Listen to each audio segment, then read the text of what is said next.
Hi, welcome to the Curated Bookshelf Masterclass.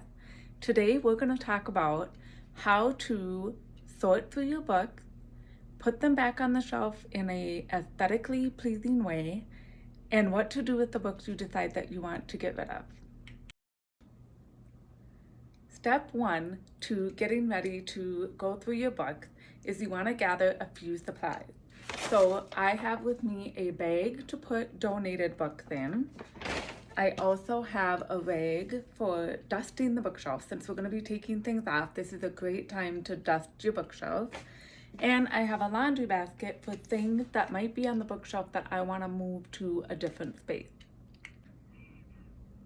So go ahead and grab the supplies that you need and maybe your water, and then come back and I'll tell you what to do next.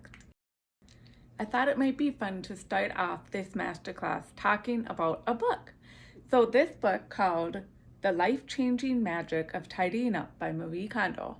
Some of you might be familiar with this book. Some of you, this might be a new book that you've heard of and you're gonna run out and buy it. And I would recommend this one actually. But she has a whole section in here on organizing your books that actually helped me change my thinking about books. And so I'll be sharing some of her stuff on these videos today, as well as my tips and tricks. So one of the things that she says in here, first of all, that you should do is take all the books in your whole house and bring them together into one place. Well, personally, while I love that idea, and I think it probably would work really well, I felt overwhelmed by that. And I was like, I'm not going to organize my books because I don't want to take the time to bring my upstairs books downstairs or vice versa. So my tip for organizing books would be to do different areas where you have books. Now, some of you might already have your books organized on various bookshelves throughout the house. For example, maybe in your living room you have some novels and self-help books, and in your kitchen you have cookbooks, and then in the kids' rooms you have children's books. So if you already have yours kind of organized like that, then you probably could just go bookshelf by bookshelf, room by room, organizing your books. But if you have books all over and they're all kind of mismatched and, mixed together, then you might want to do like a whole level of your house of doing what Marie Kondo suggests and getting all your books and bringing them together in one central place. And so also, I think the most important thing is to take every book off the shelf. This is key because what happens oftentimes is when we have something on a shelf or in a closet, it becomes a part of the house and you feel this attachment to it, and then you can't make a good quality decision about whether or not this is a book that's still going to serve you or not. So that is my biggest tip, is just to make sure you take everything off each shelf, no matter how you end up doing it. As you're taking them off the shelf, you might think to yourself, okay, so I want to put them together by author or by types of self-help books. Like maybe you have books on health and books on technology and books on business and books, Christian type, devotional type books. And so you want to have those in those categories. You might just want to go through it, take the books off the shelf and go, I'm done with this one, I'm done with this one. These I want to keep, and then decide how you want to put them together after the fact. Either way is a great way to do it. I do feel like deciding how you want to group your books will be important, especially when we get to putting them back on the shelf. Now, let's talk about the important question of, which book should you keep and which book should you pass on? And some of you are probably thinking, no way, Jose, are you going to make me get rid of any of my books? Well, I'm not trying to make you get rid of your books. I do think that books are important and that they serve a purpose in our lives. And for me, I feel like they bring joy. And I like looking at them and I like having a bookshelf of books. It brings me calm, brings me peace. So, having books in your life can be something that brings you joy, which is fine. However, if they're all over and they're causing clutter and the bookshelves are getting overly full where you can't even fit another book on the shelf, that might not be bringing you so much joy anymore. So, in how you're thinking about the books and what to keep and what not to keep, first of all, if you have books where you have doubles of it for some reason. You could pass one on. Also, if you have books where you've read halfway through it or a quarter of it, and you just can't seem to bring yourself to pick it back up and finish it, but you feel like you need to finish it because you bought this book and you feel invested in this book.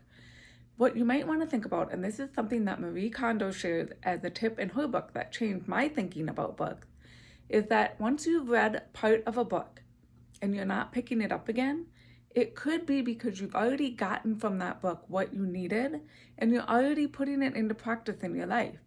And so that's why you're not going back and finishing that book, because you don't need anything else out of that book. You got what you needed. I have a book like that on my shelf right now, actually. It's this book, The 4-Hour Workweek. I'm probably halfway through it, and this book changed the way that I thought about a lot of things as far as my business. And I can't seem to pick it up again. I read this a year ago, and I can't seem to pick it up again and finish it. And I know it's because I've already gotten out of it what I wanted. But the reason that I'm still hanging on to this one is because I'm going to pass it on to a friend. So I think that if you've, feel free to let those books go that you have started reading, you feel like you got something out of it, and you don't seem to be going back to it, and you've had it for a long time. Other books that you could get rid of are books that are have been copywritten a long, long time ago. Because some of that stuff might not still be current as far as the advice that it has in it. And so, especially books about technology, if you have books about technology from the 80s, the 90s, it might not still be relevant. And so then you can let those books go. Another thing is books that you've never read at all. Sometimes it happens. Whether you picked it up, in one of your libraries in your neighborhood, or you bought it and paid full price for it, it doesn't matter. If you're not reading that book, there's a reason. At the time when you bought it, you were like, I need this book. I want to read this book. This is going to be a fun book to read. You might not be reading it because something changed in your life. Maybe you had kids, or you started working more, or started working again. And so now all you have time for is Audible books. And so that's been your new practice, is Audible books. So you don't read actual books anymore.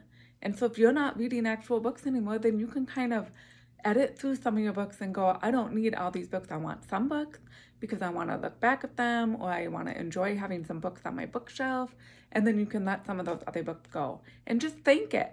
Thank that book for, this is a tip that she gives. And I do feel like it works if you really have an attachment to things, to thank them for being a part of your life and then get ready to pass them on for someone else to enjoy. So start going through your books, make some decisions about what to keep and what not to keep, and then come back and we will go through how to put them back on the shelf and categorize them.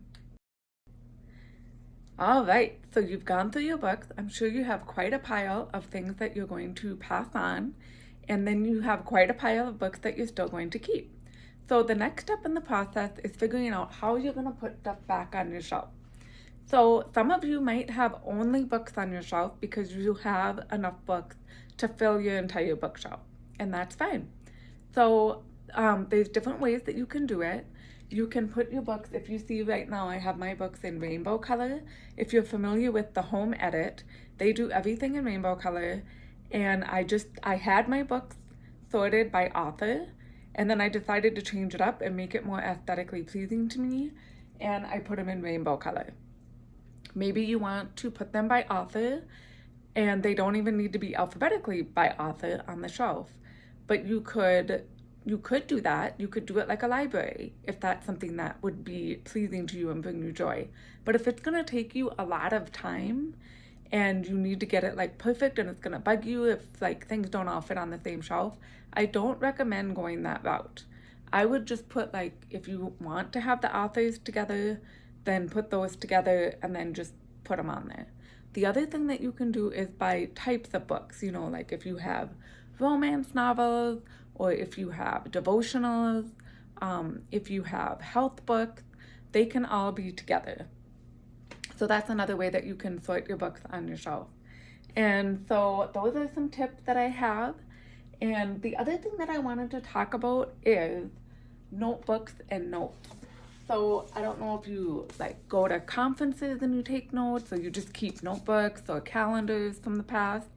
And, if that's something that brings you joy and you want them, then keep them. One thing that Marie Kondo shares in her book is that typically if you've gone to a conference and you've taken notes, you've probably gleaned from that conference what you needed. And if you haven't looked back on those notes, which you probably haven't, you probably won't, because you've already gotten the knowledge and you've used it and you have it. And so you don't need the notes to use it. And there might be other stuff in there that you didn't use, but that's just something that happens when you go to a conference. You can only take in so much information and process it. And so when you go to a conference, I usually go and I go, you know what, if I leave here and I take one thing and I put it into practice, that's great. That's all I need to do. And if I do more, that's bonus.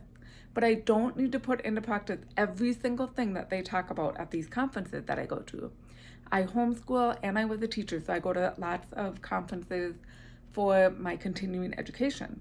And so I don't keep the notes on those things. If I know that I got the information, I wrote it down, that's how I process, and I don't need to keep the notes. Now, these are my notebooks where I learned this is called my Bravery Notebook, and it's a bravery note-taking system. And I learned this from my friend Laura McCurdy from Go Bravery, that's her business. And basically I have a table of contents in the beginning and I number all of my pages like she taught me.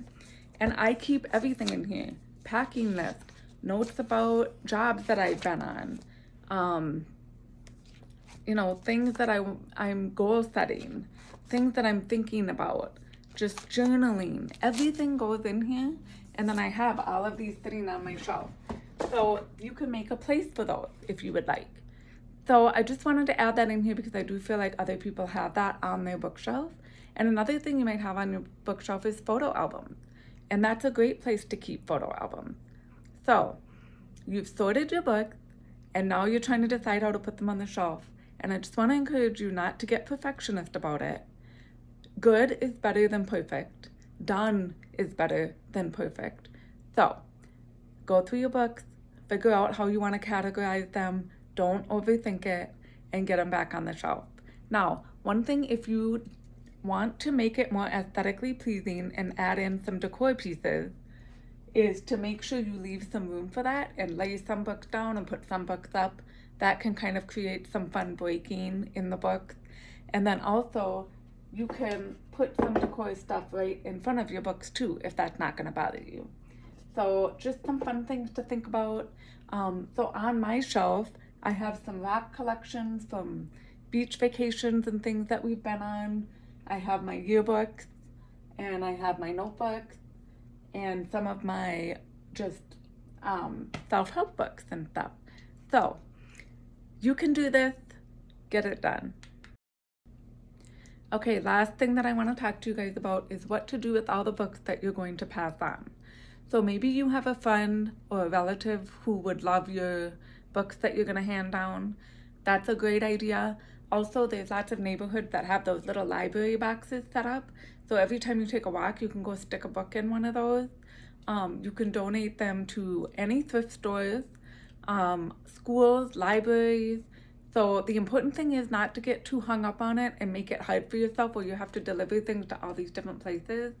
Just make a decision and get them out. And so that's something that you can do. Now, one thing that I want to talk about is if you get stuck, I offer virtual organizing sessions, which would be perfect for something like this. So if you're getting stuck and you're having trouble, just go to my website, organizedbyletty.com, and you can book a virtual session right on my site. And then we can meet and just have a good discussion about your books and what you're getting hung up on, and I can help you with that. So I hope you enjoyed this curated bookshelf masterclass. And if you would like more classes like this, I also offer a closet cleanout masterclass and a paper management masterclass. You can check them out in my shop on organizedbyletty.com.